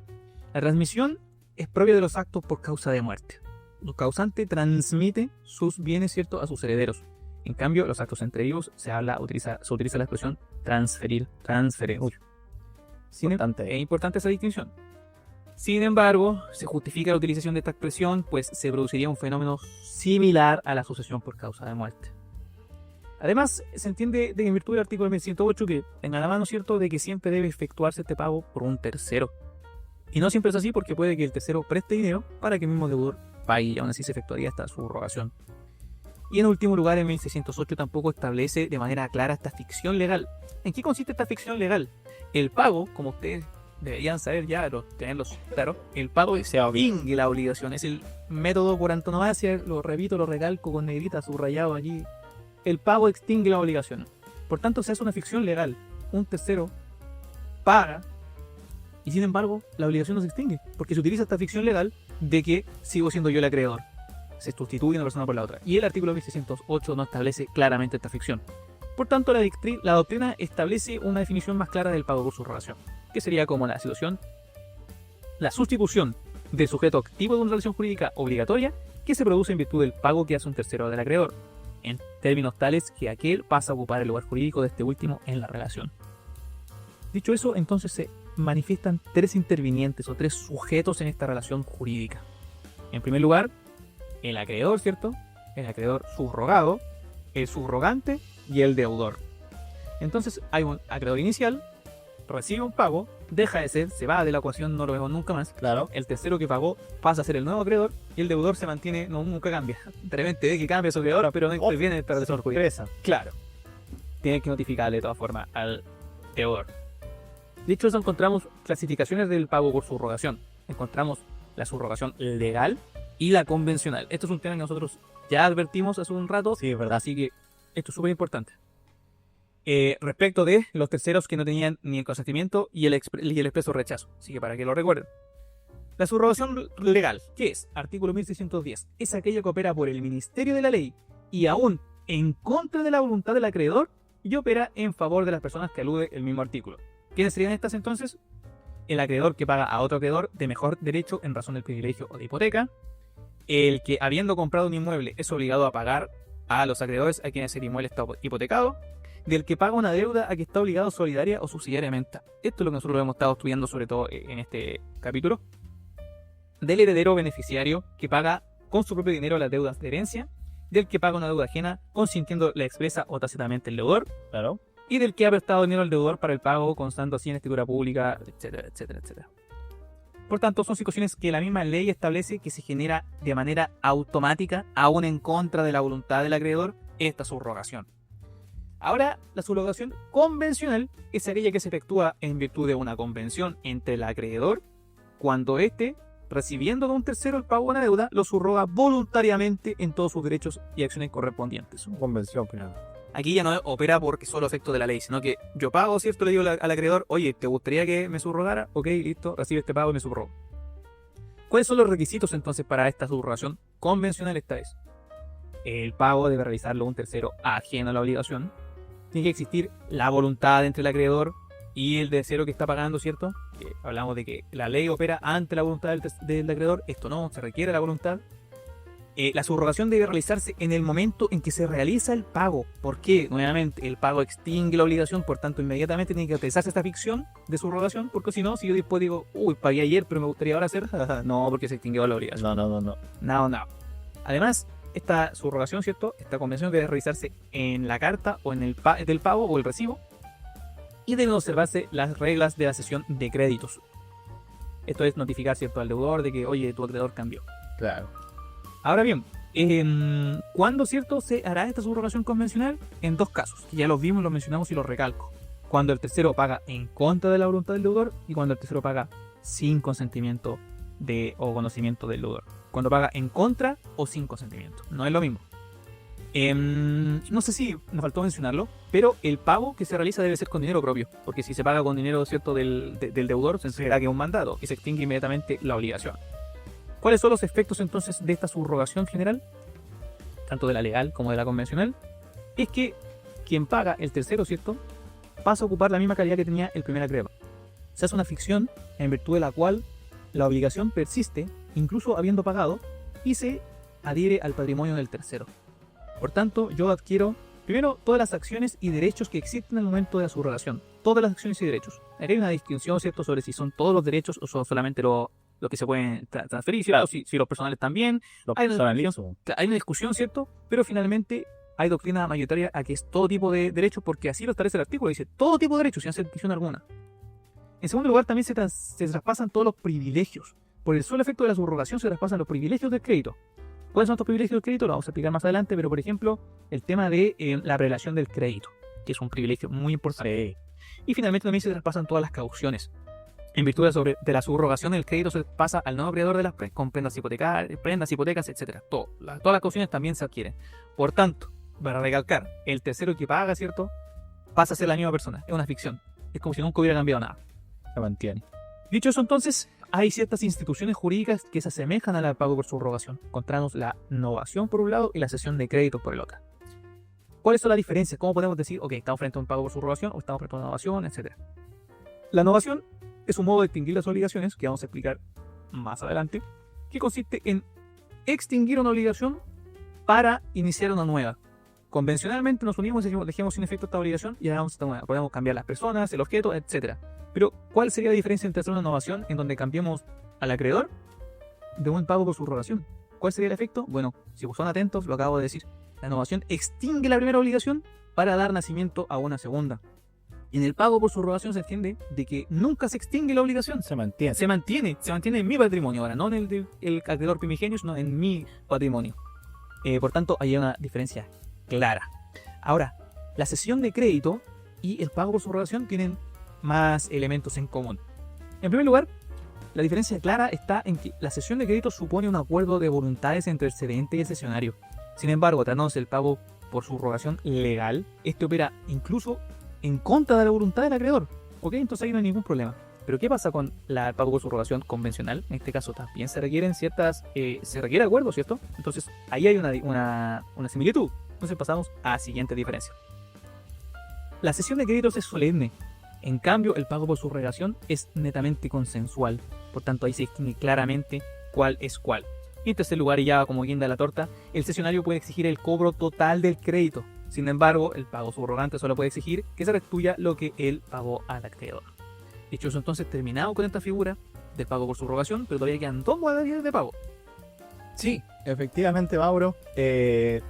Cuando hablamos de modalidades de pago, también tenemos que nombrar lo que es el pago por consignación. El pago por consignación consiste en el depósito de la cosa que se debe en virtud de tres casos: la negativa, la incomparecencia o el no conocimiento de la persona del acreedor, y con las solemnidades legales en manos de una persona. Entonces, cuando hablamos de la consignación, tenemos que entender que existen dos etapas respecto del pago por consignación. En primer lugar, tenemos la oferta. La oferta es aquel acto por el cual, en este caso, el solvens, que es quien paga, manifiesta al acreedor su intención de pagar efectivamente. Oye, ¿sabes? Yo te quiero pagar. Y en segundo lugar tenemos la consignación. La consignación es el depósito de la cosa que se debe con las solemnidades legales en manos de una persona determinada. Ahora, dentro de la figura de la consignación como tal, encontramos la figura del depósito, que es aquella que se realiza en sede extrajudicial, de modo que no va a intervenir en este caso un tribunal. Y por otro lado tenemos la figura de la calificación. La calificación es aquella acción que realiza el deudor, por la cual debe notificar al acreedor con la intimación de recibir la cosa. Ahora, ¿cuáles son los efectos de este pago por consignación? Si el pago por consignación es suficiente, se estima suficiente, va a extinguir la obligación y además los accesorios. Recordemos el efecto del pago, y este se va a producir desde el día de la consignación. Como recordatorio, nosotros vimos el pago por consignación en derecho administrativo respecto de la expropiación. Efectivamente, Así que, si son fans, seguimiento, van a recordar ahí pago por consignación. tenemos pocos fans Tenemos poco. aún, pero quizá en un año Esperemos a ver qué pasa. menos. 50. Claro. Y bueno, otra modalidad de pago se puede entender como la dación en pago. La figura de la dación en pago es aquella que consiste en un acuerdo entre el acreedor y el deudor, por el cual se va a permitir, en este caso, que la obligación se cumpla con un objeto distinto al cual se pactó en un principio. Oye, Mauro, ¿sabéis qué? No te puedo dar este auto, pero te puedo dar este otro. Dación en pago. Ahora bien, ¿cuál es la naturaleza jurídica de la dación en pago? Y aquí se abre un libro, un abanico de discusiones sobre cuál es la naturaleza jurídica de la dación en pago. Ahí en los comentarios nos puede decir cuál piensan ustedes que es la naturaleza correcta. Algunos señalan que es una compraventa, una permuta. Sin embargo, no, eso queda un poco descartado. No. Otros señalan que es una novación por cambio de objeto. También se señala que es una modalidad de pago. Y por último, se entiende que es una figura independiente a cualquier otra figura que existe en el derecho civil. Es un acto, de acuerdo a lo que dice aquí, es un acto complejo que participa de las características de las instituciones referidas. Es decir, toma cosas de la novación, toma cosas de la compraventa, de la permuta, etcétera. Pero es una figura independiente. Claro. Ahora, ¿cuáles son los requisitos de la dación en pago? En primer lugar, que exista esta obligación primitiva. La obligación, por ejemplo, de darte el auto. En segundo lugar, debe existir la prestación distinta. Debe cambiarse una prestación. debe existir un consentimiento y capacidad de las partes. Y en cuarto lugar, debe darse con las solemnidades correspondientes, si es que, por ejemplo, es un inmueble, etc. Y en quinto lugar, es muy importante esto, debe existir un animus solvendi, es que finalmente es el ánimo, la intención de las partes de extinguir la obligación y no constituir otra finalmente. Claro, yo te doy el auto porque estoy chato de esta obligación, quiero que se extinga, no quiero generar otra. Ahora bien, ¿cuáles son los efectos de la dación en pago? Efectivamente, va a extinguir la obligación y sus accesorios. Ahora, tiene otros efectos, como por ejemplo que si la dación en pago es parcial, esta obligación primitiva va a subsistir por el saldo insoluto. También, si se está ante un pago de lo no debido, habrá un derecho a repetición, etc. Ahora, con eso terminamos.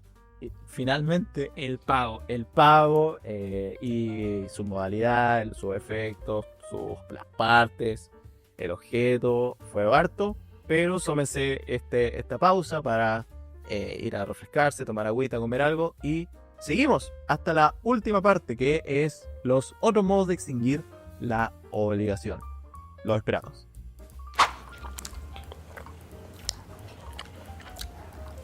Continuamos entonces el estudio de las obligaciones. Este es el último bloque. Hablaremos de otro modo de extinguir las obligaciones distinto al pago. Cabe destacar de que no vamos a nombrar todos los modos de extinguir, ¿cierto?, que nombramos al principio, pero en posteriores videos eventualmente van a llegar. Aparecerán. Dicho eso, entonces terminamos, gracias a Dios, con el pago. Pasemos a un nuevo modo de extinguir las obligaciones, que es el mutuo disenso o la resiliación. ¿Qué es este mutuo disenso o resiliación? Lo encontramos en el artículo 1567 del Código Civil y establece que toda obligación puede extinguirse con una convención en que las partes interesadas, siendo capaces de disponer libremente de lo suyo, consienten en darla por nula. Por tanto, en virtud y en el derecho, las cosas se deshacen de la misma forma en que se hacen, como en virtud de un acuerdo de voluntades se creó la obligación, en virtud de otro acuerdo de voluntades se puede dejar sin efectos. Así que en virtud de esto podemos ir dando lo siguiente. Primero, toda obligación. Pero toda obligación es toda obligación convencional, en la que intervengan, ¿cierto?, dos voluntades que se entrelazan. Después puede extinguirse por una convención. Esta convención es llamada resiliación. Adopta el nombre de resiliación. Esta es la institución de la resiliación. En que las partes, siendo capaces de disponer libremente de lo suyo, por tanto se exige la capacidad en este ejercicio de la resiliación, consientan en darla por nula. Cuando hablamos de nula encontramos un error. No hay nulidad, no es la sanción ni la nulidad, sino que es una resiliación, un acuerdo de voluntad que deja sin efecto el acto jurídico inicial.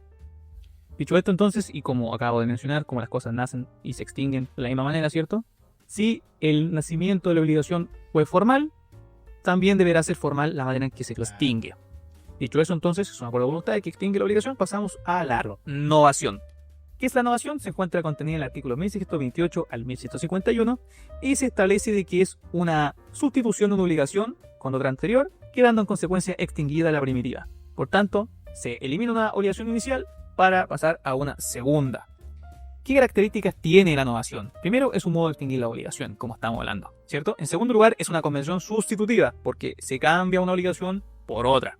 Y en tercer lugar, desde la perspectiva del acto jurídico, tiene cierta mixtura, porque tiene calidad de convención y de contrato.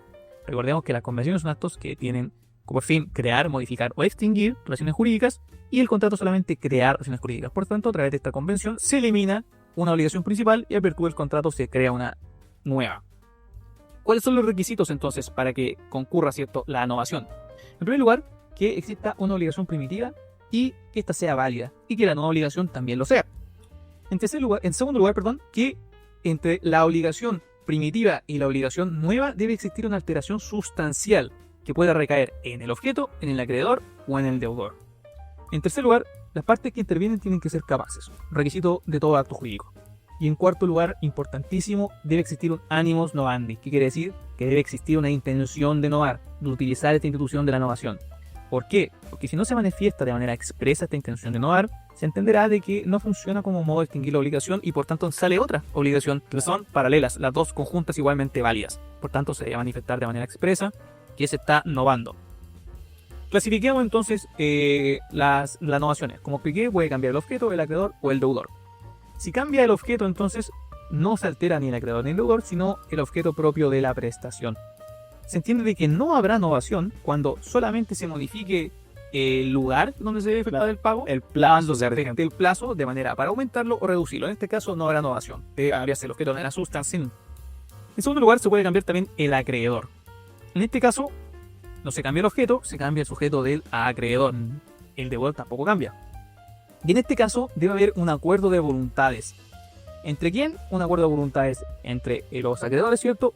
Y el deudor. Se requiere entonces el acuerdo de voluntades de estos sujetos. Y finalmente también puede recaer la novación en el deudor.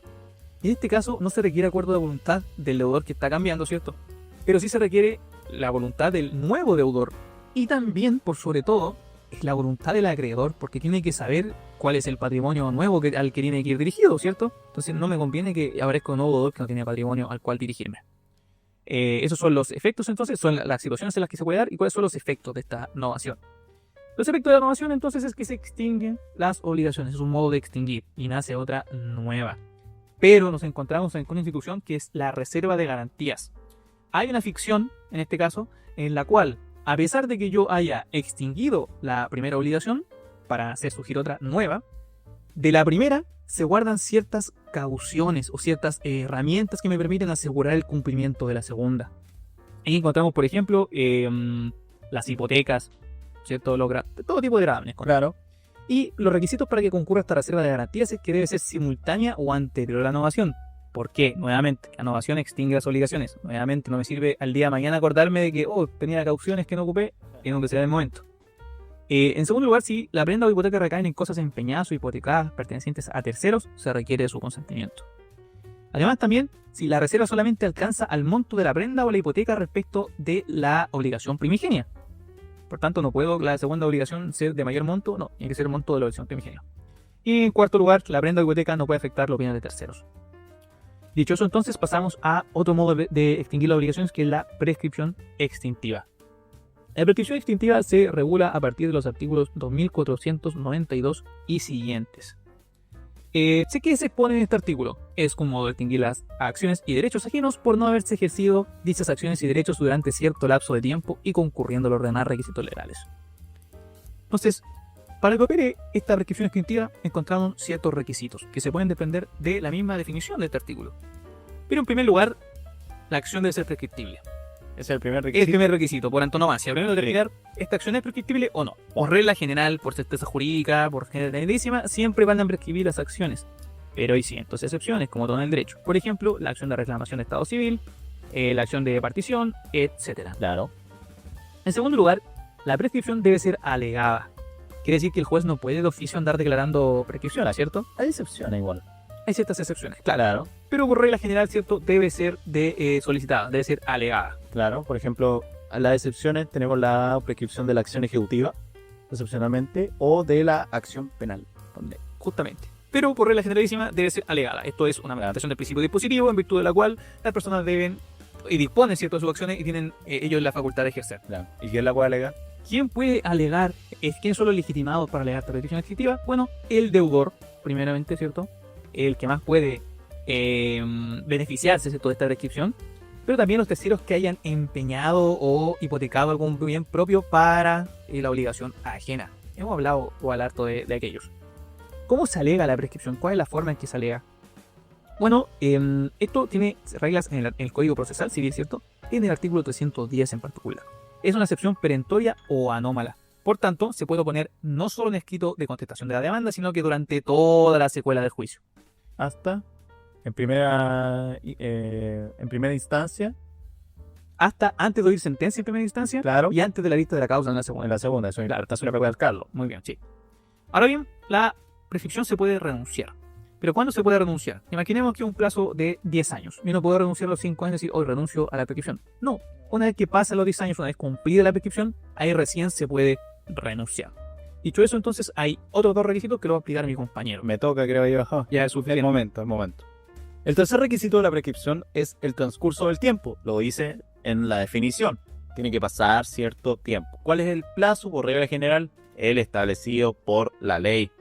y se va a contar antes de que la obligación sea hecho exigible. Por regla general, hay ciertas excepciones, como por ejemplo la acción resolutoria emanada del pacto comisorio, dado que el plazo de esta prescripción va a correr desde la celebración del acto o contrato. También tenemos, por ejemplo, la acción pauliana o revocatoria, que va a prescribir en el plazo de 1 año desde la celebración también del contrato, etc. Y el cuarto requisito es, y el que diría yo que es más importante, es la inactividad de las partes. ¿Por qué de las partes? Porque no debe ni haber una acción por parte del acreedor ni del deudor. Y aquí, dentro de esta idea de inactividad de las partes, vamos a hablar de dos figuras que también son importantísimas. En primer lugar, la figura de la interrupción y en segundo lugar, de la figura de la suspensión. Hablando en primer lugar de la interrupción se puede entender como la pérdida del tiempo que ha transcurrido en la prescripción por una actuación, en este caso, del acreedor, ya sea cobrar la deuda o un reconocimiento por parte del deudor. Entonces aquí tenemos dos ideas. En primer lugar, que la interrupción va a operar cuando el acreedor, en este caso, exija el cumplimiento de la obligación o cuando el deudor, en este caso, esté o haya reconocido la deuda. Ahora, ¿cuáles son las clases de interrupción? Encontramos dos. Por un lado tenemos la interrupción civil y la interrupción natural. La interrupción civil es aquella que opera en virtud de una demanda judicial. Es decir, el acreedor demanda judicialmente al deudor. Pero lo importante es que la interrupción va a operar desde el momento en que se notifica la demanda. Eso es importante. Ahora bien, se ha entendido por parte de la doctrina, y estoy de acuerdo, que no solamente es la demanda propiamente tal la que va a operar como una medio de interrupción civil, sino que también puede operar lo que es ciertas medidas precautorias, por ejemplo, gestiones preparatorias de la vía ejecutiva, el privilegio de pobreza, etc. También deberían operar como, en este caso, dentro del término de demanda. Ahora bien, lo importante es que sea notificada. ¿En qué casos, ahora bien, no va a operar la interrupción civil aun cuando exista demanda? En primer lugar, cuando no se ha, en este caso, notificado de forma legal. En segundo lugar, cuando el demandante ha desistido expresamente de la demanda o se ha declarado el abandono del procedimiento. Y en tercer lugar, cuando el demandado obtuvo una sentencia de absolución. Por otro lado, tenemos la interrupción natural. La interrupción natural es aquella que opera cuando el deudor, en este caso, realiza un reconocimiento expreso o tácito de la obligación. Ahora bien, este debe realizarse obviamente antes de que haya transcurrido todo el plazo de la prescripción. Ahora bien, ¿cuáles son los efectos de esta interrupción de la prescripción? En primer lugar, va a detener el plazo de la prescripción, la contabilización del plazo de la prescripción, y va a hacer que se pierda el plazo transcurrido. Ahora bien, con eso cerramos lo que es la figura de la interrupción, tanto civil como natural, y pasamos al segundo efecto importante o a la segunda figura importante dentro de este cuarto requisito de la prescripción. Recordemos, la inactividad de las partes. Tenemos que estudiar ahora respecto de la suspensión. La suspensión es aquel beneficio que establece la ley respecto de ciertas personas, en virtud de la cual no va a correr el tiempo de prescripción no va a empezar a correr o va a detenerse de contabilizar. Ahora bien, esto de acuerdo al adagio de al impedido no le corre plazo. Respecto de quiénes se va a suspender lo que es quiénes son los beneficiados en este caso. En primer lugar, los menores, los dementes, los sordomudos y todos aquellos que estén bajo la potestad paterna. Y en segundo lugar también encontramos lo que es a la mujer casada bajo sociedad conyugal y mientras dure toda esta sociedad. Ahora, ¿en qué caso se puede suspender lo que es la prescripción? La suspensión entre cónyuges. Tenemos esta idea que, recordemos que opera la sociedad conyugal a favor de la mujer casada en sociedad conyugal, porque se entiende que ella no administra, en este caso, la sociedad conyugal, sino que el marido es el administrador. Entonces, se entiende que corre respecto de ambos cónyuges o solamente respecto de la mujer bajo sociedad conyugal. Y se ha entendido por parte de la doctrina mayoritaria, creo yo, que este plazo solamente debería correr en virtud de la mujer y no también del marido. Ahora bien, ¿cuáles son los efectos de la suspensión? Lo que hace la suspensión finalmente es detener el plazo de la prescripción extintiva o evitar que éste empiece a correr. Sin embargo, ya después de pasados 10 años, ya no se va a tomar en cuenta lo que es la suspensión. Ahora bien, ¿cómo podemos clasificar lo que es la prescripción? La prescripción se puede clasificar de acuerdo al tiempo, en prescripciones de largo tiempo y prescripciones de corto tiempo. Respecto de las prescripciones de largo tiempo, se pueden subclasificar a su vez en 4 prescripciones. La prescripción, en primer lugar, de las acciones personales. En segundo lugar, de las prescripciones de las acciones reales. En tercer lugar, de las acciones que derivan de una obligación accesoria. Y en cuarto lugar, de las acciones que provienen de derechos reales que constituyen un desmembramiento del dominio. En primer lugar, respecto a las prescripciones de las acciones personales, esta tenemos que en primer lugar decir que es el plazo subsidiario. En caso de que no se establezca otro plazo, se va a prescribir de acuerdo a este plazo de acciones personales. Y hay que distinguir entre las obligaciones que son ordinarias, las cuales van a prescribir en un plazo de 5 años desde que la obligación se hace exigible, y por otro lado las obligaciones, las acciones ejecutivas, las cuales la fuerza ejecutiva de estas acciones van a prescribir en 3 años. Sin embargo, esos 2 años restantes va a mantenerse la acción como una acción ordinaria. En segundo lugar, tenemos las prescripciones de las acciones que derivan de una obligación accesoria. Y como son accesorios, los accesorios sigue la suerte de lo principal. Por ende, ¿qué pasa? Se va a extinguir cuando se extingue la obligación principal. En tercer lugar, tenemos la prescripción de las acciones reales o propietarias. Ejemplo de estas acciones puede ser el derecho real, la acción reivindicatoria, la acción de petición de herencia. Ahora bien, estas se van a extinguir al mismo tiempo en que el derecho real se adquiera por prescripción adquisitiva respecto de otra persona. En este caso hay que estar atento respecto de la prescripción adquisitiva ordinaria, que el plazo es de 2 y 5 años, dependiendo de si son muebles o inmuebles, y la prescripción adquisitiva extraordinaria es de 5 y 10 años. Ahora bien, por otro lado tenemos las prescripciones de corto tiempo, y aquí encontramos 2. Tenemos las prescripciones de corto tiempo presuntivas de pago y las acciones, las prescripciones de corto tiempo que son especiales. En primer lugar, respecto de las acciones presuntivas de pago, aquí hay varias. En primer lugar, tenemos la prescripción de 1 año. Esta es respecto a la acción que tienen los mercaderes o todos aquellos proveedores que vendan al menudeo, es decir, al por menor. En segundo lugar, tenemos la acción que tienen respecto de los honorarios, quienes ejercen una profesión, en este caso de forma libre. Por ejemplo, los abogados tienen acción de 2 años para cobrar honorarios, los médicos, ingenieros, etc. Y en tercer lugar tenemos prescripciones de 3 años, que son aquellas que van dirigidas en contra o a favor del fisco respecto de impuestos. Hay 2 excepciones ahí en caso que la declaración en este caso no se hubiera presentado conforme o hubiera sido maliciosamente falsa. Ahora bien, respecto de las acciones, de las prescripciones especiales de corto tiempo, vamos a encontrar ejemplo la acción redivitoria, la acción rescisoria, la reforma de testamento. Ejemplo de la acción de redivitoria, esta va a prescribir en un plazo de 6 meses respecto de bienes muebles, 1 año respecto de bienes inmuebles. La acción de reforma de testamento es de 4 años desde que los legitimarios hayan tenido conocimiento en este caso. Acción rescisoria, 4 años desde diferentes momentos. Recordemos que desde que cese la fuerza respecto del error y del dolo desde que se ha celebrado el alto contrato.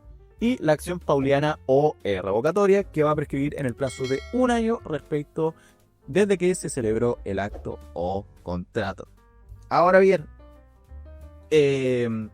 tenemos que hacer, para terminar, cerrando, tenemos que hacer una breve referencia a la figura de la caducidad. La caducidad es aquella figura que existe cuando la ley, en este caso, establece un plazo para ejercer un determinado derecho, por ejemplo, o realizar cierto acto, y en términos tales que transcurrido este plazo no se va a poder ejercer el derecho o ejecutar el acto. Ahora bien, la figura de la caducidad siempre se vincula con la figura del plazo fatal, es decir, que llegado el plazo ya no se puede realizar posteriormente. ¿Cuáles son ciertas diferencias entre la caducidad y la prescripción? La caducidad solamente debe ser certificada, declarada por el juez de oficio. En cambio, la prescripción deberá ser alegada. Y la caducidad no se puede ni interrumpir ni suspender, a diferencia de la figura de la prescripción. Y con eso, cerramos todo este episodio respecto a las obligaciones y los modos de extinguir las mismas. Ya espero que les haya quedado claro, o que si no les quedó algo claro lo puedan comentar ahí, nos den like, se suscriban en Spotify también. Y ya la próxima semana empezamos con contratos, la parte general de los contratos y después la parte particular. Así que Mauro, te dejo la despedida. Muchas gracias. Bueno, como siempre, gracias por ver. Espero que hayan aprendido, que hayan recordado la materia o que les haya gustado esta intervención. Sin ser más, nos vemos la próxima semana con contratos parte general. Muchas gracias. Chao, chao.